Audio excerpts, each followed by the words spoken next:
Hello, welcome everyone. I'm going to give it just a few seconds here to let people get connected up, and then we'll go ahead and get started. Uh, all right, thank y'all so much for joining us today on this very chilly day. The weather can't make up its mind. We go from, I think, almost 80 right on Monday into whatever it is right now in the 20s. But if you've lived in Texas long enough, just wait 5 minutes and the weather will change for you. I'm Vanessa with the Dallas Public Library, and we host this series of programs, Earth Day Every Day, in conjunction with the Department of Environmental Quality and Sustainability. Just a few housekeeping things for today. You will be muted and your video will be turned off. However, if you have any questions or comments, please feel free to put those in the chat, and we'll get to those after the presentation. I'm going to go ahead and turn it over to Judy to introduce our speaker for today and tell a little bit more about what her department does. Thank you so much, Judy. Oh, thank you so much. It's so exciting to be back on the air with Earth Day Every Day. And I can't wait for this program. The Trinity River Audubon Center is just, I think it's a phenomenal place, and just everything about it, from the people that manage it, National Audubon, to Jake and all his team and the other folks out there here, boots on the ground in Dallas. It's just phenomenal and fantastic, and has a great story. He's going to tell us all about it here in a few minutes. I'm Judy Schmidt with the Office of Environmental Quality and Sustainability with the City of Dallas, and I work on the outreach and engagement team. It's my pleasure to tell you a little bit about our department. We're one of 70 departments and divisions within the City of Dallas, and what we do is really focus on the environment. Everything from air quality to energy to stormwater to water conservation and zero waste. And so we bring those messages to you through these programs and these partners that we work with on the programming. Today, I just want to mention that even though it's really cold outside, as Vanessa mentioned, and the weather just cannot decide what it wants to do, it's probably still important for you to maybe at least open the door and just breathe some of that cold, fresh air. Recently, there's a famous talk show host. I think you probably know who he is. He's been on air for a long time. He's a doctor. He has always a lot of good advice.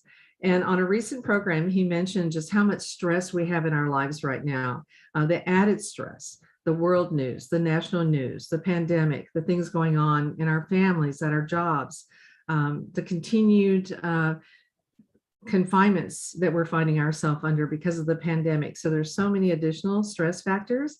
And he said one of the main things that we can do is get outside here in our own homes, in our yards, in our neighborhoods, or locally or further away. And so that's one of the reasons I wanted to have Jake on today with our Earth Day Everyday program to tell us about these wonderful places that are right here in Dallas, these wild places within the Great Trinity Forest. They're all within city limits. They're either free access or very, very reasonable, and he'll tell you about that as well. I want to mention litter. I've heard a lot of things are coming into our department, a lot of comments, concerns from citizens and from businesses and organizations about the litter that's throughout the city. And so I want to encourage all of us to do our part. One of our team members came up with just a simple phrase, and it's "don't litter, it makes the world better." And that is just really, in a nutshell, that's it.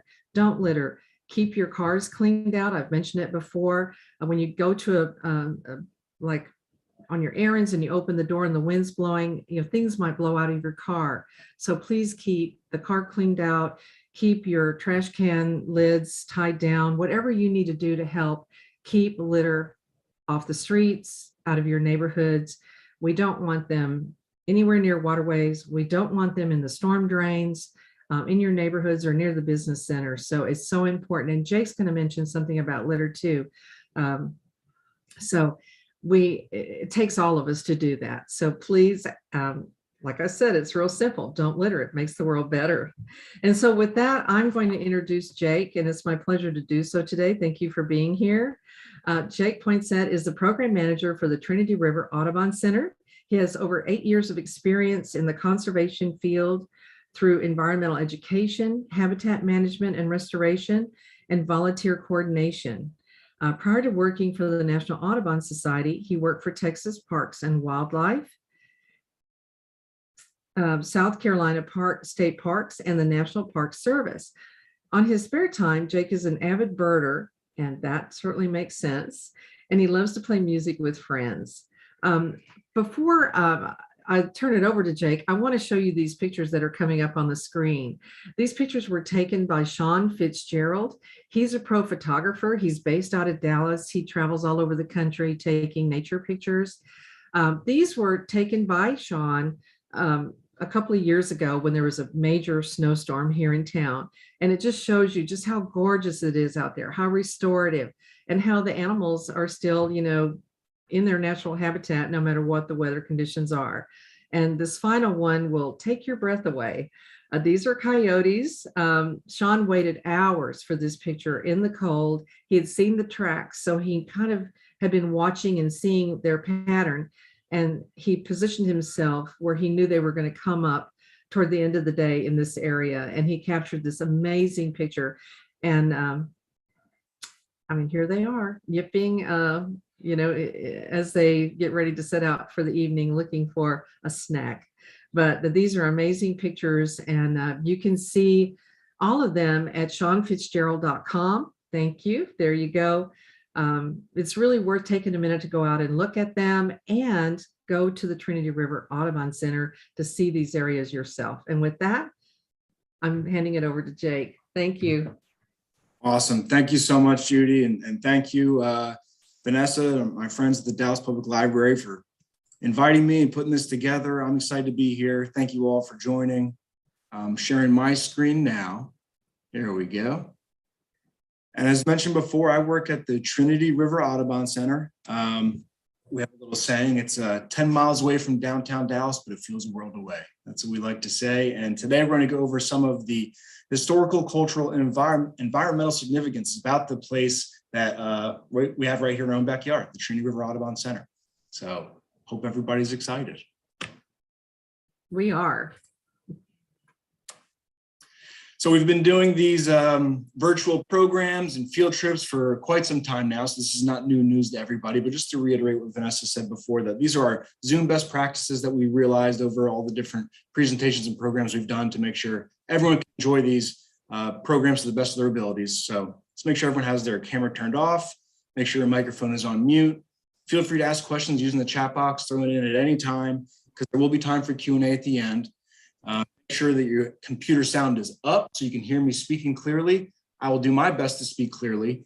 I get a little excited with certain topics, and this is definitely one of them. So I'll do my best to speak as clear as possible, and make sure the computer's video is on, because there are some excellent photographs by some really wonderful photographers. We like to exhibit their excellent work, like Sean Fitzgerald. He has a few of his pictures are on here as well. And also Keith McCullough, an Audubon Photography Award winner, this awesome downy woodpecker picture. Here you see it peering through the vegetation there. Pretty cool picture.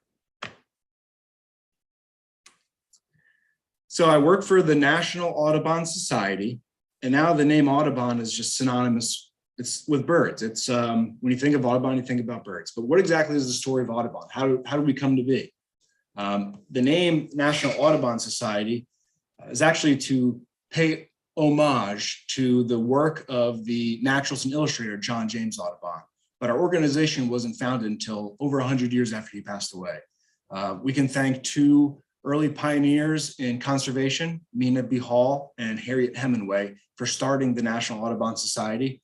In the late 1800s, there was high fashion known as plume hats, where people would hunt birds like the great egret right here for their feathers, specifically the great egret's aigrette feathers, those beautiful wispy breeding plumage. They would hunt them just to put a feather in a cap. And it became such popular fashion for the high society types in the Northeast that the bird's population really started to plummet. So Mina B. Hall and Harriet Hemingway would get together, and they would stage these tea parties basically to talk about alternatives on what we can do to appreciate these birds without having to shoot them, without having to hunt them. These became so popular that other little gatherings started to pop up all over the Northeast. And because of their grassroots efforts, the Audubon Model Law was passed in 1901, which banned all of the plume bird hunting. So thanks to them and their grassroots efforts, the National Audubon Society began. We were originally the National Association of Audubon Societies, but as it became more popular and we became more influential, eventually we changed our name to the National Audubon Society that we are today. And today we're still a leader in conservation through advocacy, environmental education, boots on the ground conservation. We're a part of the environmental conversation. And starting in Massachusetts, and look where we are now. And we're also all up and down the Americas and Central and South America as well, because birds do not know borders. Many of these migratory species, they rely on all these different habitat types from Canada all the way down to the tip of Argentina. So we make sure that we have this beautiful network where birds are being protected, the habitats are protected for today and tomorrow. And we do that in a variety of ways, as I mentioned before. And there's a variety of Audubon chapters and Audubon centers and different ways you can become involved. And specifically here in Texas, we've been around since 1899. And our Audubon movement began because of the barrier islands along the Gulf Coast. These islands and all the habitat types along the Gulf Coast are some of the first places that migratory birds reach as they are migrating. They're on their arduous journeys to their breeding grounds and their wintering grounds. So these places, specifically like the Cheniere Plains, are really, really crucial for these migratory birds and their stopping points. So Audubon got together to help protect these islands and also to make sure that these rookeries are there for the colonial water birds to breed. After that, we started to spread inward. And now you can see that we have Audubon societies that are primarily volunteer-led all over the place. The nearest ones to us, we have Audubon Dallas. I recommend reaching out, getting involved. We have the Fort Worth Audubon Society, as well as the Prairie and Timbers Audubon Society. And we also have 3 Audubon centers here in Texas where our goal is to build a bridge for others to make these connections with nature, with birds and all other animals associated with their habitats. So we do environmental education. You can get involved with local volunteer projects, help with habitat management, anything to do for the love of birds. So here in Dallas, here in North Texas, we are a part of what is known as the Blackland Prairie Ecoregion. So that's our major focus when it comes to habitat conservation and environmental education. Look at this beautiful picture here. Again, Sean Fitzgerald, shout out to Sean.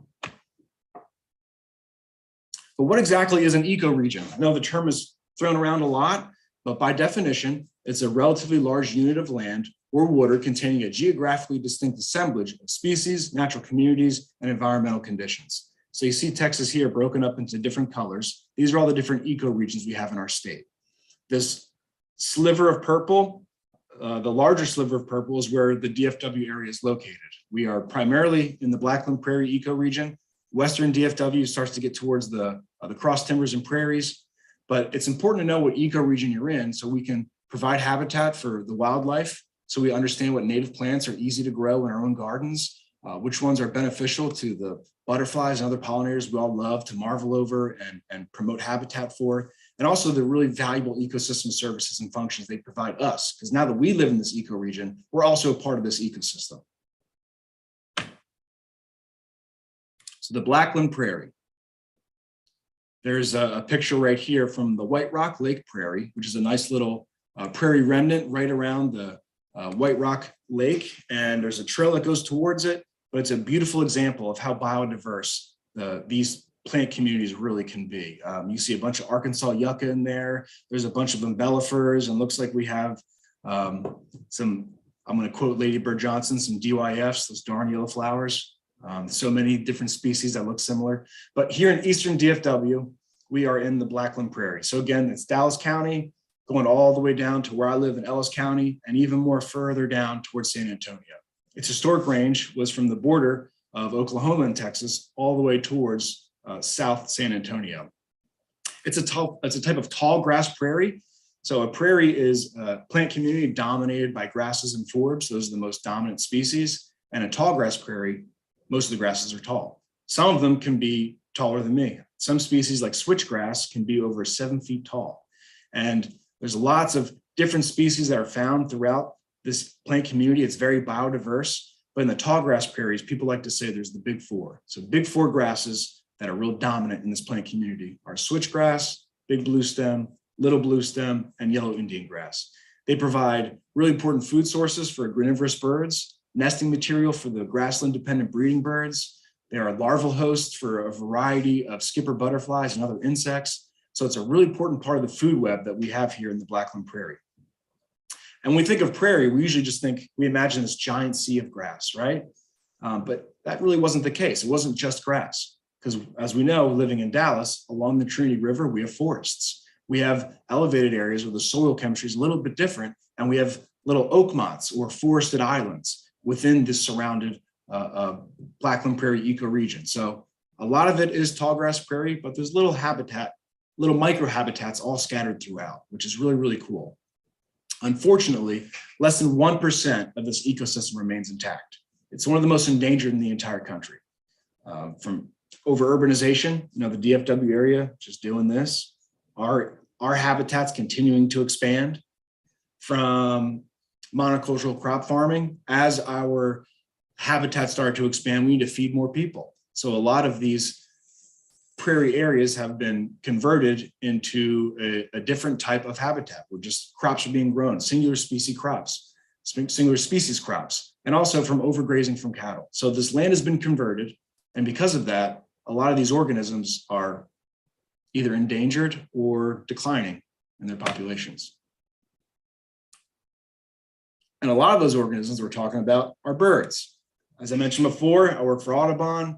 I'm a self-proclaimed bird nerd, so we're going to talk a lot about birds today. That's just how it's going to go. And we are in the Central Flyway. So imagine there's an imaginary highway in the sky where migratory birds go to and from their breeding grounds. And Texas is smack dab in the middle. We are covering more than 1 million square miles in North America, which is more than any other of these flyways. So it's a really important highway where birds will breed all the way in the boreal forests and winter all the way down in the open grasslands of Argentina and Chile. So Texas is a really crucial spot for them to stop and refuel, take a break, find some food. So basically Texas is like the Buc-ee's for birds. We all stop at Buc-ee's on a road trip, right? So Texas and its habitats, including the Blackland Prairie, are like the Buc-ee's for birds. Because nearly 2 billion birds migrate through our state. It's really amazing to think about that 1/3 of all migratory species go through some part of Texas in the spring and 1/4 of all species in the fall. And some people ask, how come the numbers are different in spring and fall? Depending on the species, some do like a circular migration where during the spring, they'll go up the Central Flyway, and during fall, they'll come down the Atlantic Flyway. So some species will only rely on the Central Flyway and others have like a circular pattern. So it all depends on the type of bird. But of these migratory species, there's about 333 of them that are utilizing the really crucial habitats here in Texas. And we just finished our Great Backyard Bird Count, which is a really important community science initiative for ornithologists to understand bird populations right before spring migration. So we had a bunch of activities here at the Audubon Center, and I hope people are bird watching at home and uploading on eBird all the things you find, because birds are getting ready to start getting on the move. And that means we're having a lot of these migratory birds returning to North Texas. Grassland-dependent species such as the dickcissel, the grasshopper sparrow, and we have other birds that rely on the wintering habitat here, like the northern harrier. So again, it's not just a stopping point. A lot of birds rely on it during these crucial periods of their life too. And then in our ecoregion, we have a really valuable resource known as the Trinity River. Life starts at the Trinity River and goes outward. And it's been that way for forever. And the American river otter is one example of the many organisms that rely on this valuable resource. Who knew that we had river otters right here in Dallas? Again, Sean Fitzgerald, another great picture taken right from our Trinity River Overlook Trail.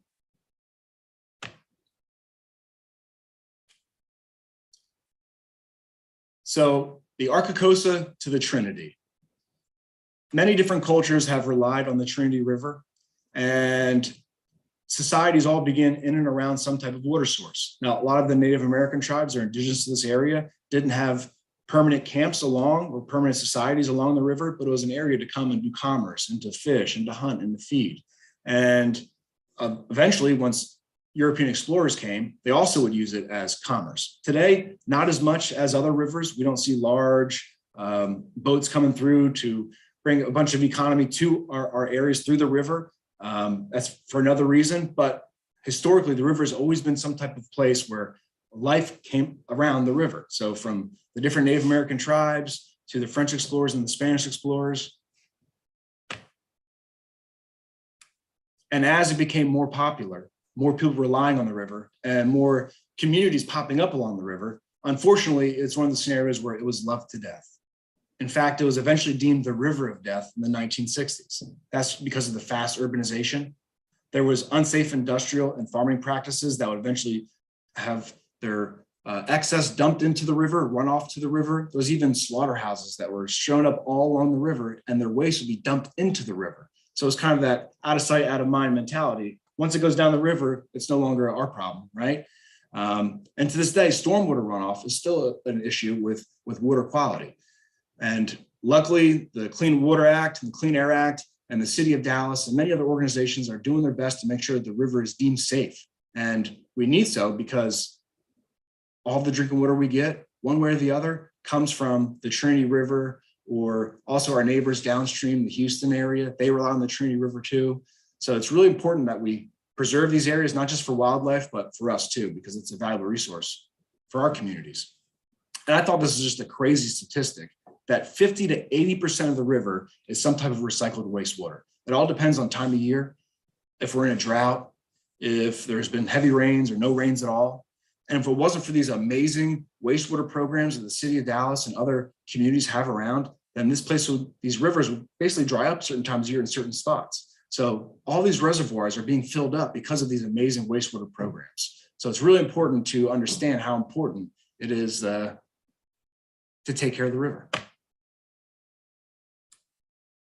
So the river was disrespected for a very long time, and so was this part of Dallas. Where the Trinity River Audubon Center is located, it used to be the largest illegal landfill in Texas history. If you took all the trash that was dumped here and stacked it up, it would be as high as the Empire State Building up in the sky. That's a lot of trash. And it was an illegal landfill. It was illegal under federal law, but at the time, the city of Dallas allowed it to happen. They gave the permit to the private landowner. And this went on for many, many, many years. And even though the local community complained and tried to get the city involved, it was just kind of out of sight, out of mind. It's located in the underserved South Dallas community. And not until 1999, Judge Barefoot Sanders, he found the city and the landowner guilty under federal law because of this illegal dumping that was happening.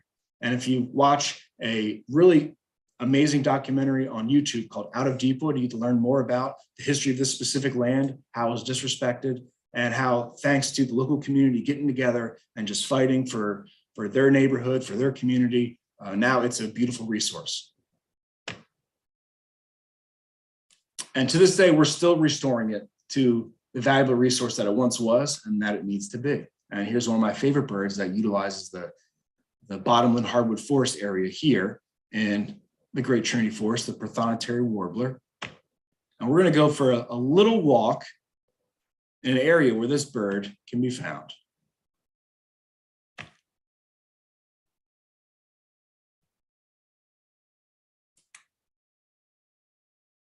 If it allows me to.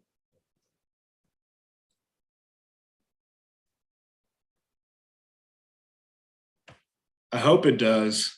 There was a little snafu with my PowerPoint right before this.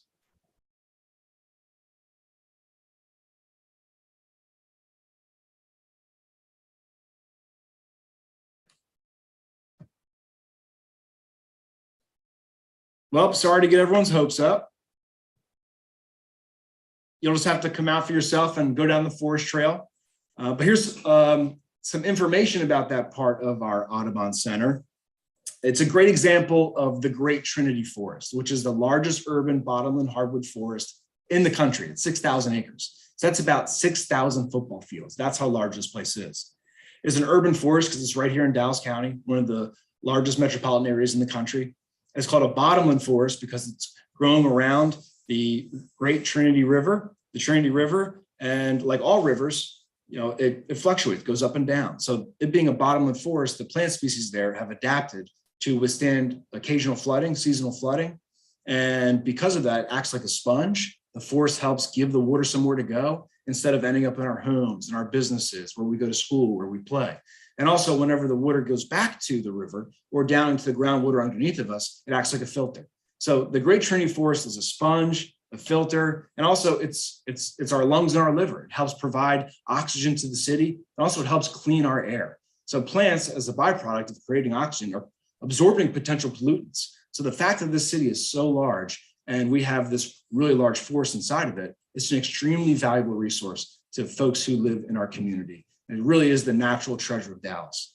And again, being in the Blackland Prairie ecoregion, it's not just a forest. There's a mixture of riparian wetlands growing along streams and natural springs, little pockets of grasslands, and nice savanna areas where there's tall trees and little to no trees in their understory.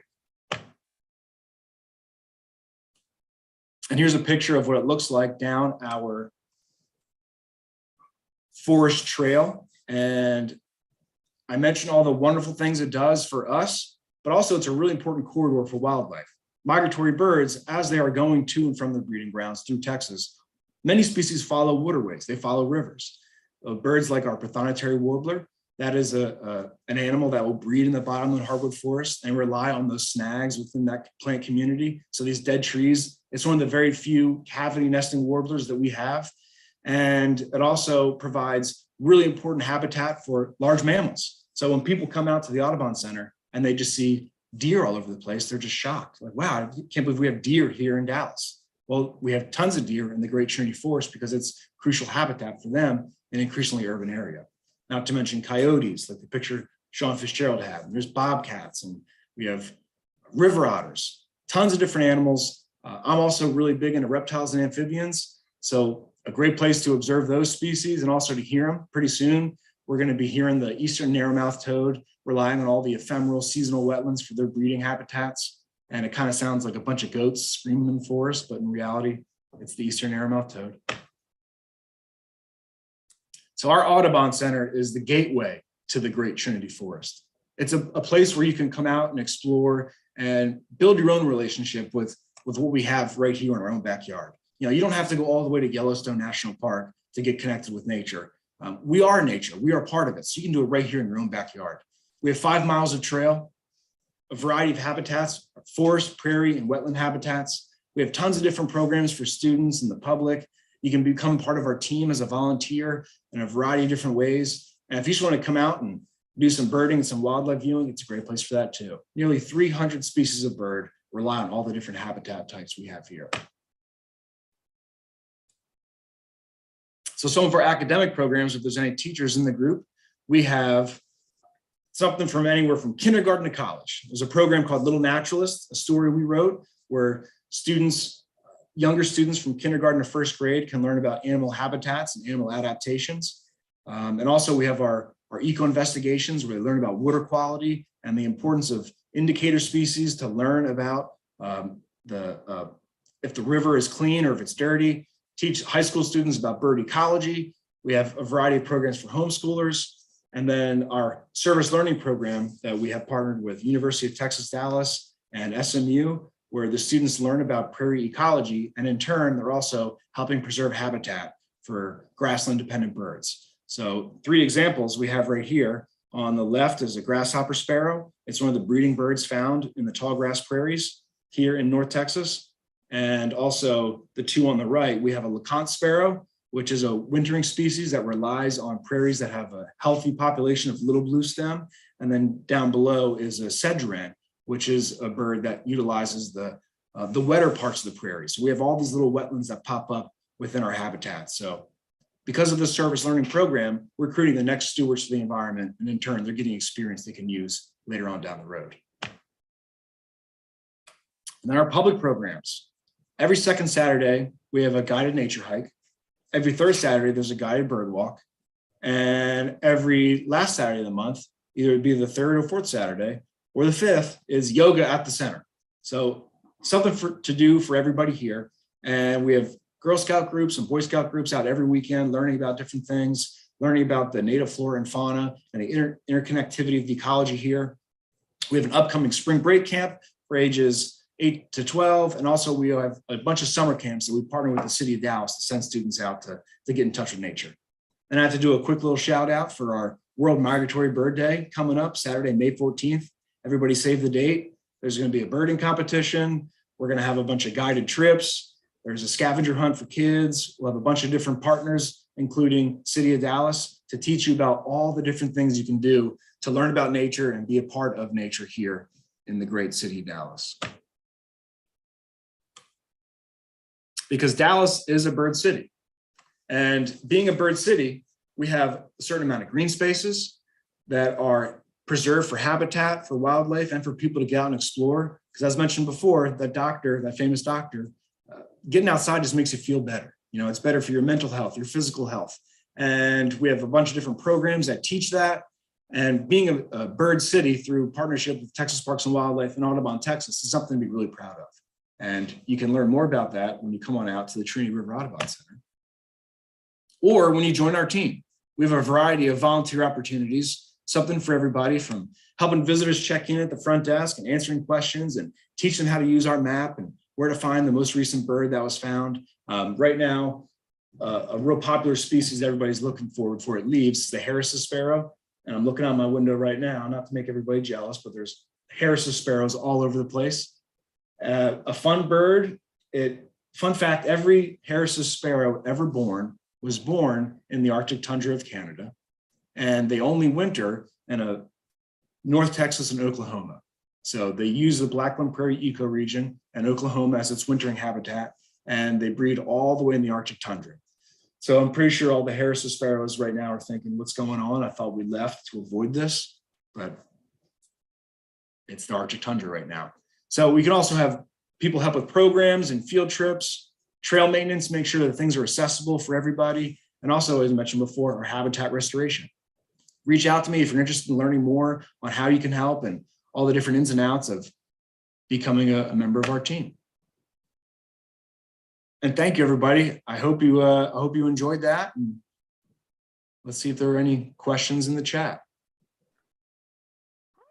Yeah, thank you. Yeah, that's some beautiful pictures, and I encourage everyone to go out when maybe the weather's a little bit warmer. I think y'all are closed right now for the weather. Yep. But when the weather's a little bit not quite so cold, to go out and look. So there's a question about, are there wild pigs on the path, and how safe is it to walk the path? Great question. We do have wild hogs in the Dallas area. And, you know, we're no stranger. They've been found in all 254 counties in Texas. But there's never been a problem with visitors and wild hogs. As long as you don't bother them, they won't bother you. So we don't see them that often, but oftentimes we'll see their evidence rooting around off some of the trails or some of the wetland areas. And they're more crepuscular, so they're found out here really, really early in the morning or as the sun's going down. So there hasn't been any problems. It's just, it is an animal that is found here. And then another great question, does this area have a lifetime preservation law to keep investors from developing the area? So I guess are there preservation covenants or whatever to protect the area from being developed? That's a great question. And even though I work for the National Audubon Society, the center and the land here is owned by the city of Dallas. So I don't anticipate the city of Dallas selling this to anybody. It's a gem. It's a really important resource for the community and for wildlife. So I think it's here to stay. Yeah, absolutely. This is Judy, and I can't turn my camera back on. Sorry, not sure why. But yes, Judy with the city of Dallas, and that's correct. The city owns the facility. It's 120 acres. It's an Antoine Predock designed building. It's really a fabulous building. It's a work of art in itself, and it's a LEED Gold building. So, you know, we're very proud of that, and are just proud of our longstanding relationship with the National Audubon Society, the Texas Audubon Society. This is still the flagship Audubon Center. Is that right for Texas, Jake? For sure. Yep. Yeah, so it's just an amazing facility, and we're all very dedicated to it. It's definitely there to stay in the Great Trinity Forest, and it's there for everyone. The building, as I said, is LEED Gold, and it has a lot of really remarkable features. So I'm not going to tell you about them. You need to go out and see it for yourself. And because there's some things that are easily visible, and they're really fun to see. That contributes to it being LEED Gold. Totally. Yeah, there's a lot of different features here that the building is a great example of being as sustainable and environmentally friendly as possible. And there's some little tidbits that you can do at your own homes as well. So it's a great, the building itself is a great educational tool. Mhm. And then some other questions. What is the term Arkakosa? I'm not sure. I'm not sure what it means. I know it's a Caddoan language, but I'm not sure what the definition was. I know there was talks of some folks would love for the Trinity River to be called the Arkakosa River again. Does the weather play a role in how far north or south the birds fly in their migration? So it that might eventually start changing things, their patterns, but a lot of migratory birds, the reason they're migratory is their ancestral DNA. So there's back and forth of what started first, birds being in the tropics or birds being in the northern parts of North America and all throughout the globe. But the reason they became migratory is because their food sources started to become things were competing for their food sources. So they start to expand elsewhere. And they found that, oh, great, there's more food up here, but I'm always going to return back to this area. So that started to happen to the point where some birds, like the American golden plover, migrates all the way from the Arctic tundra down to Argentina. So some birds, it has taken many, many, many years, but for sure, I think maybe as the things start to shift, maybe that will change their patterns.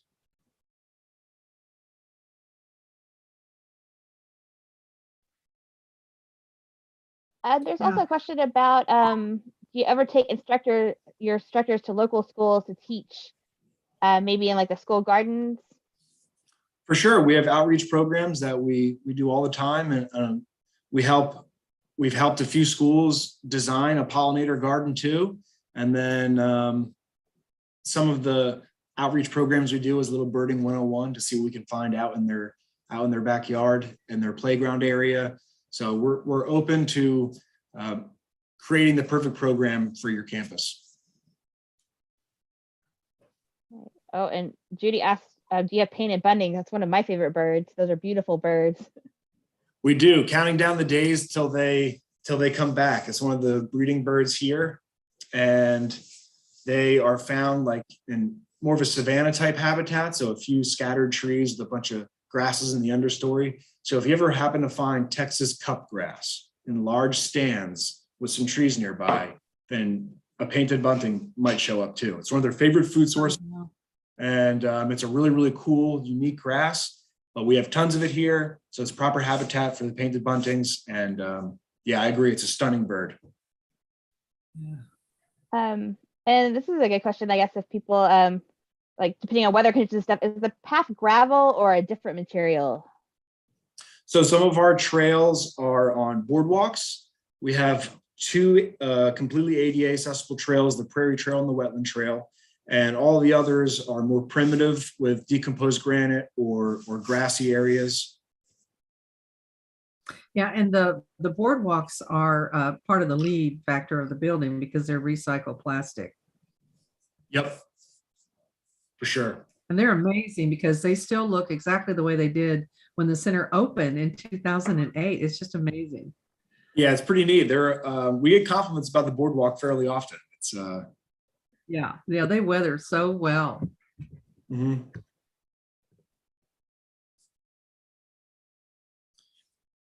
And then I see, how can I get in touch to have someone come help us create our school garden? Feel free to shoot me an email at jake.poinsett@audubon.org, and I'll go back to that slide with my email. There we go.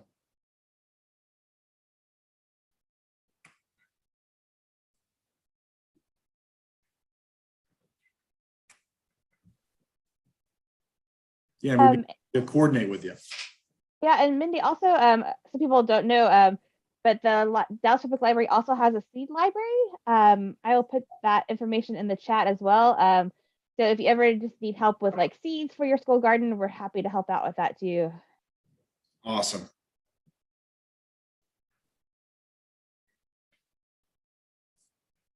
Yeah, sorry the virtual hike portion didn't work, everybody, but please, when we open back up, we're closed due to the weather right now, but we'll be open on hopefully on Saturday. And then normally our hours are Wednesday through Friday, 9 a.m. to 2 p.m. and Saturdays, 8 a.m. to 2 p.m. What's the best time you find when the spring migration to see the birds? I love the end of April, early May. That's when a lot of the neotropical migrants are making their way towards North Texas. So a lot of them are hitting the coast first, hanging out for a little bit, refueling, and then going their different directions. So a lot of the migratory birds will show up towards late April, early May.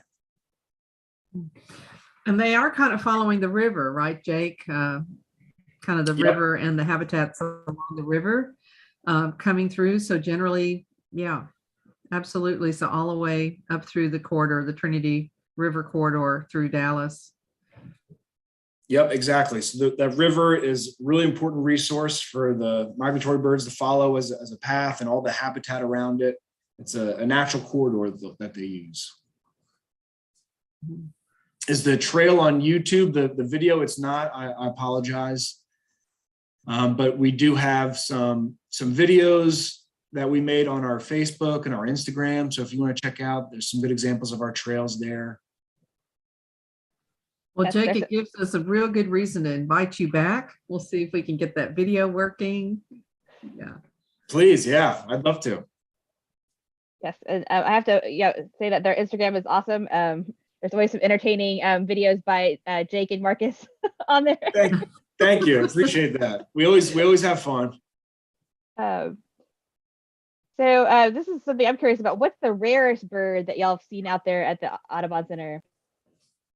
Myself personally, I would say a lazuli bunting, and it's not an endangered bird or anything. Its populations are stable where they are, but it's more of a West Texas out in the Southwest, and it was hanging around on the right on the edge of the AT&T Trail and the Trinity River Audubon Center. So shout out to the city of Dallas. There's also an amazing trail system right around our center, and it's great for biking and hiking, dog friendly. And this lazuli bunting was hanging around for a few days. So birds don't always read the field guide. So it's a desert specialty that was hanging out in Dallas. He didn't come on over, just a couple of feet. Yeah. Yeah, there's 8 miles of trail out there, hard surface trail that Jake was mentioning. It's really fabulous. Get your water bottle and a sandwich and set out in the morning and either hike it or take a bike. Mhm. Take your family, take your friends. But first, I would say go to the Audubon Center, do that, and then take a break there, and then go get on the trail and do that trail, and then it'll call it a day. In your day in the early afternoon or later in the afternoon, and you've had a wonderful restorative day right here in the city of Dallas at the Great Trinity Forest and the Trinity River Audubon Center. For sure. Yes, and I think there's plans to connect all of the trail systems throughout Dallas that are they're working. I forget what the completion is supposed to be, but I think they're working on having so you could, in theory, travel all around Dallas on trails, which is really cool. I think. In theory, yes, one day the Spine Trail is one of the ones they're working on that they call it. It'll be the connection from where Jake is up to White Rock Lake and those trails. And then those trails right now, of course, connect to the Katy. The Katy connects to the Trinity Strand.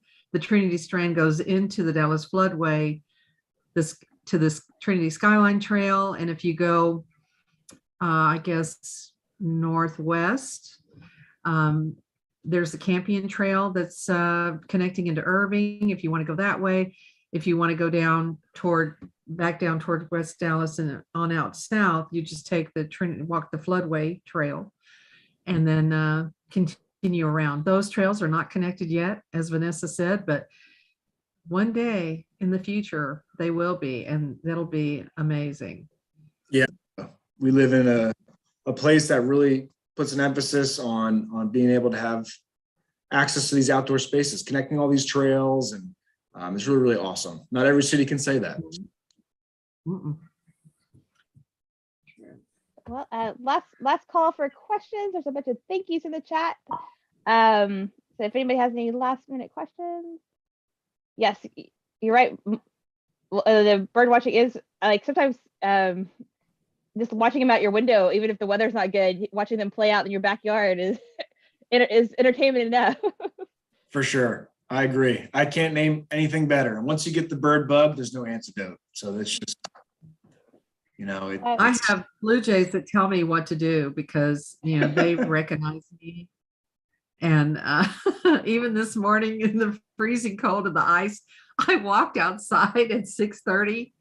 No, it was just right before 7. And there was one up in my tree and he flew down low and he called to let me know I want my peanuts in the swing. So I had a trundle out there. I said, okay, I'm going to go get them and put the peanuts in the swing for him and his friends. awesome. Yeah, they're cute. I tell you, they say they recognize people and they wait for me. They always have a sentinel around. And when I walk out in the morning, there's one of them waiting for me to let me know we're here, we're ready. They're such smart animals. I think, the term bird brain should definitely be a compliment, not an insult. Right. I agree. And then, There's- Oh, sorry. sorry. Did you see the question from John there about the senior program? oh yes, we do coordinate programs with senior groups for guided hikes and different presentations about our history and edible plant walks, a variety of things. So if you're interested and you have a group you'd like to take out, then shoot me an email and we'll find the right program and the right day for you and the group.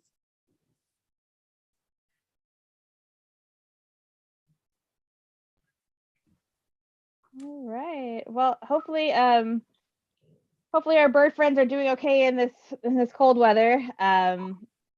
Make sure if you are feeding the birds like Judy is doing, like, feeding them things that are good and appropriate for them, like sunflower seeds or peanuts and that kind of thing. Yep. It's a good way to attract birds to your backyard, but just make sure you keep your bird cleaners clean, right? Because I know there was the salmonella outbreak last year. For sure. So make sure you keep those tidy. One of the things I do is I put in the bird bath, I put like a little bottle that's full of like salt water in there, and it helps keep the ice broken up in the bird bath. Oh, that's so smart. Okay. Great trick. Yeah, that's awesome. Great. It doesn't work Right. when it gets really, really cold for several days. It doesn't work. It'll still freeze, but Yeah.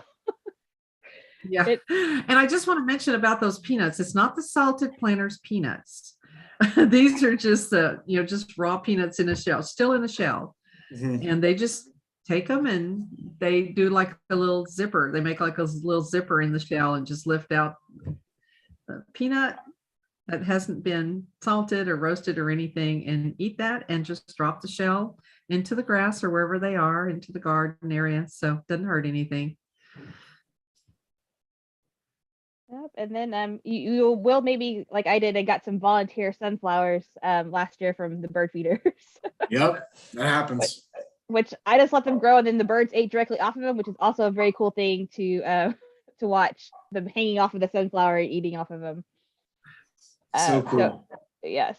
Along our driveway in the back, there's just about an 8-inch strip of dirt, and they come up volunteer there. And I let them last year. The whole area was just sunflowers, and the bees. Oh my goodness, the insects, the butterflies. Oh, it was. Love it. There was a profusion of all that. It was amazing. Yeah. So be sure to appreciate the nature of the Trinity River Audubon Center, but also remember that you can make your backyard and your landscaping friendly by planting native plants, planting some food plants like sunflowers, and being like me and try to be patient and not get mad when the birds eat your tomatoes. Being willing to share those tomatoes with the birds. Mhm. Oh, Or rabbits too. Yes, you're right. Rabbits Yep. also like to enjoy the gardens too. So I usually grow a little bit extra, more than I can usually eat, just to and squirrels. Yes. Squirrels. Yeah, squirrels and I have a love-hate relationship. But I found Melinda, that planting the sunflowers, and the squirrels went for the sunflowers before they went for my tomatoes. So it kind of worked as a trap plant for the squirrels too. Yeah, give them an alternative. Right. I guess they prefer sunflowers to tomato. Awesome. All right. Well, thank you everyone for joining us today. Thank you so much, Jake, for sharing about the Trinity Audubon Center and the amazing things y'all are doing out there. And so not next week, in 2 weeks, we're gonna have a program on spring gardening for Grow With Us.